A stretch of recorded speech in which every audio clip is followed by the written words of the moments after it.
করুন। আমি আপনাদের একটা ছোট প্রশ্ন আমার দর্শকদের কাছে করতে চাই, আপনারা আমাকে একটা কথা বলুন, লক্ষ্মী ভাণ্ডার যেদিন নাম লিখিয়েছিলেন তার কতদিন পরে পেয়েছিলেন? যেদিন নাম লিখিয়েছিলেন তার কতদিন পরে পেয়েছিলেন? আমি আপনাদের একটা ডেটা দিচ্ছি, যদি ভুল হয় আপনারা আমায় বলবেন, আমি পানিশমেন্ট মাথা পেতে নেব। কারণ আমিও কাউন্সিলর ছিলাম, ফলে আমি ওই অঞ্চলের লক্ষ্মী ভাণ্ডার, আমার অঞ্চলের লক্ষ্মী ভাণ্ডারটা আমি নিজে হাতে করতাম। আমি আপনাদেরকে বলছি যে আপনি খোঁজ নিয়ে দেখুন যে 2025 সালের যে লক্ষ্মী ভাণ্ডারটা হয়েছিল সেটা শেষ অবধি আর টাকাটা পাওয়া যায়নি। এই সরকার 26 অবধি দিতে পারেনি, এবং সেটা 9 মাস, মার্চ মাসে 2025 সালে লাস্ট লক্ষ্মী ভাণ্ডার হয়েছিল। এবার আপনাকে আমি বলছি সবাই পাবেন, 3 মাস হয়েছে বয়স, 3 মাস হয়েছে। লক্ষ্মী ভাণ্ডার যাদের ছিল তাদের দিতে গিয়ে দেখা যাচ্ছে হাজার হাজার নারায়ণ বেরিয়ে আসছে, সরকার দেবে না, নারায়ণকে দেবে না, অন্নপূর্ণাকে দেবে, শিব ঠাকুরকে দেবে না, সরকারের সিদ্ধান্ত পরিষ্কার। তাই একটু সময় লাগছে, সরকার ছানবিন করছে, আজকে যখন এই ভিডিওটা চলবে তখন অর্ধেক ঘরে পৌঁছে যাবে টাকাটা, সম্ভবত অর্ধেকের কাছে পৌঁছে যাবে, কিছু বাকি থাকবে, কিছু ত্রুটি থাকবে। ভাই 2.5 কোটি মানুষ, হ্যাঁ যারা পাচ্ছেন না তাদের যন্ত্রণাটা আমি ফিল করছি, কিন্তু আপনাকেও বুঝতে হবে, একটু ধৈর্য ধরুন, একটু ধৈর্য ধরুন।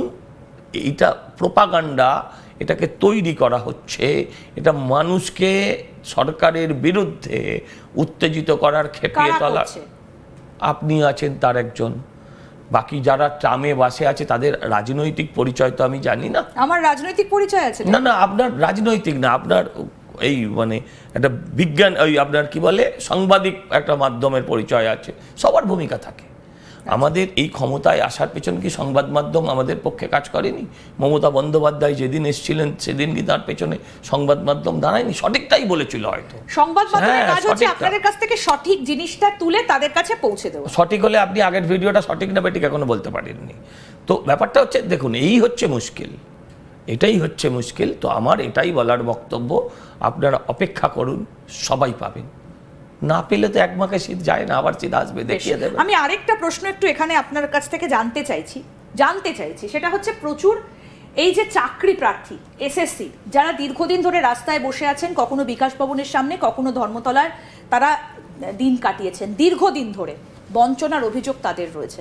কিন্তু তাদের অভিযোগ, এটা তাদের একেবারেই অভিযোগ, যে গত 100 দিনে তাদের নিয়ে একটা শব্দ প্রয়োগ করা হয়নি।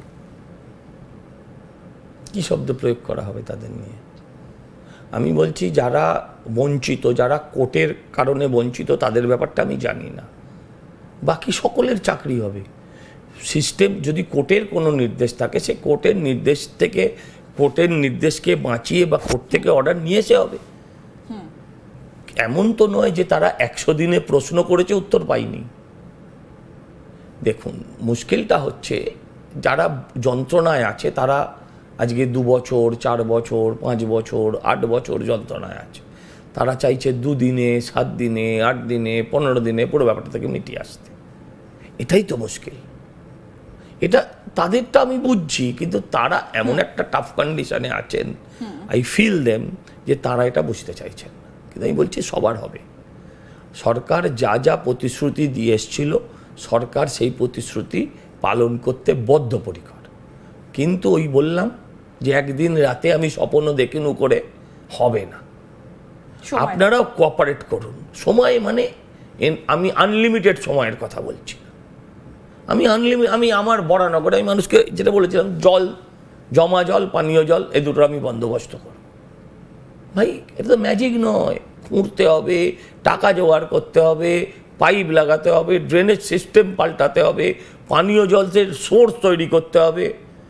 এরম তো আল্লাহ মেঘ দিয়ে পানি দিয়ে করে জল চাইতে পারবো না, এটাও মানুষকে বুঝতে হবে। কিন্তু কোথাও গিয়ে কি একটা ম্যাজিক কাজ করেছে যে আগের টার্মেও যিনি বিধায়ক ছিলেন, যিনি জিতেছিলেন উপনির্বাচনে, তাকে এখন কোথাও দেখাই যাচ্ছে না। তার রিল দেখা যাচ্ছে কখনো জিমে, কখনো বা অন্য কোথাও। এটা কি সজল ঘোষের ম্যাজিক? না না, আমি ওভাবে কিছু বলতে চাই না। দেখুন নির্বাচন হয়ে গেছে, নির্বাচনী কটাক্ষ আর করার প্রয়োজন নেই। হ্যাঁ, তো আমি যেটা বলি, যে যেখানে সুন্দর তাকে সেখানেই দেখা যাচ্ছে, যে যেখানে সুন্দর তাকে তো সেখানেই দেখছেন। যিনি জিমে সিনেমার পর্দায় তিনি তাই আছেন, যিনি রাজনীতির আঙিনায় তিনি রাজনীতির আঙিনায় আছেন। আমি এটা নিয়ে আর কটাক্ষ বেশ, করতে চাই না। কিন্তু একদা যে দলটা ছেড়ে এসেছিলেন সজল ঘোষ, তৃণমূল কংগ্রেস ছেড়ে, একেবারে কংগ্রেস ঘরানার আদ্যপ্রান্ত একজন মানুষ, তিনি তৃণমূল কংগ্রেস, তারপরে সেখান থেকে বিজেপিতে। কোথাও গিয়ে কি ব্যক্তি সজল ঘোষের সঙ্গে সম্পর্কগুলো একটু ভালো হলো? কারণ বিধানসভায় এখন একটু পুরনো দলের মানুষের সঙ্গে কি একটু বেশি কথা বলতে দেখা যাচ্ছে? এটাও কি একটা ম্যাজিক? আমি না কোন কোন পুরনো লোকেদের সাথে কথা বলেছি একটু বলুন, তারপর আমি এক এক করে উত্তর দিই। মদন মিত্রের সাথে কথা বলতে দেখা যাচ্ছে কখনো কখনো, কখনো কখনো ঋতব্রত পন্থী তৃণমূল নেতাদের সঙ্গে একটু একটু কথা বলতে দেখা এটা তো যাচ্ছে। সহজভাবে রাঙিয়ে দেওয়া হলো যে আপনি দু একটা নাম বলুন। এই তো মদন মিত্রের নামই তো বললাম। আচ্ছা, আর বলুন। এইরকমই আরো বেশ কয়েকজন, বাকিটা আপনাদের সঙ্গে নির্বাচনে যেদিন আমি ফলাফল বেরিয়েছে, একই কেন্দ্রে দুজনেরই ভোট গণনা হয়েছে, আমার এবং মদন মিত্র।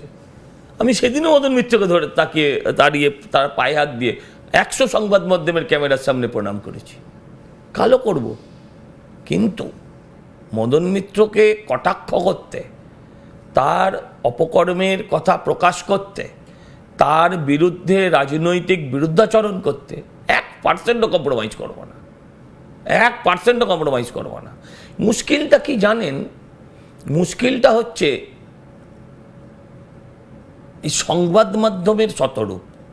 মানে আমি কোনো ব্যক্তির নাই যে রূপ। কেউ কখনো বলে চোখের বদলে চোখ নিলে শহরটা একদিন অন্ধের হবে, কেউ বলে রাজনৈতিক সৌজন্য আজ হারিয়ে ফেলেছি।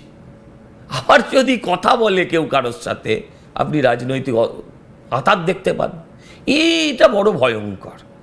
ভাইরাল হওয়ার ট্রেন্ড কোনো ব্যক্তির থাকতে পারে, ভাইরাল হওয়ার ট্রেন্ড কোনো বড় সমাজ মাধ্যম, এখন তো সবাই ক্যামেরা কিনছে, সাংবাদিক বলছে নিজেকে, সেগুলো তো আর হয় না, হওয়া উচিত নয়। তার সমাজে তার প্রতিফলনটা ভাবতে হবে।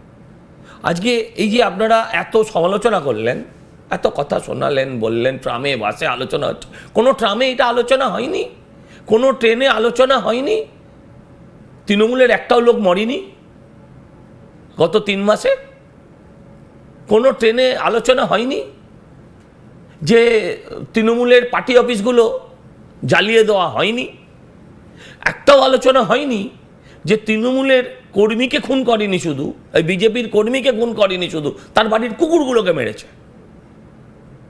আলোচনা তো হয়নি, আলোচনা তো হয়নি। 250-র ওপর কর্মী আমাদের নেতা আমাদের শোকজ হয়েছে, 24-25 জন নেতা আমাদের সাসপেন্ডেড হয়ে গেছে, বিজেপির বহু কর্মী গ্রেপ্তারও হয়েছে। তো বলেননি তো এগুলো, এটাও তো আলোচনা হওয়া উচিত ছিল।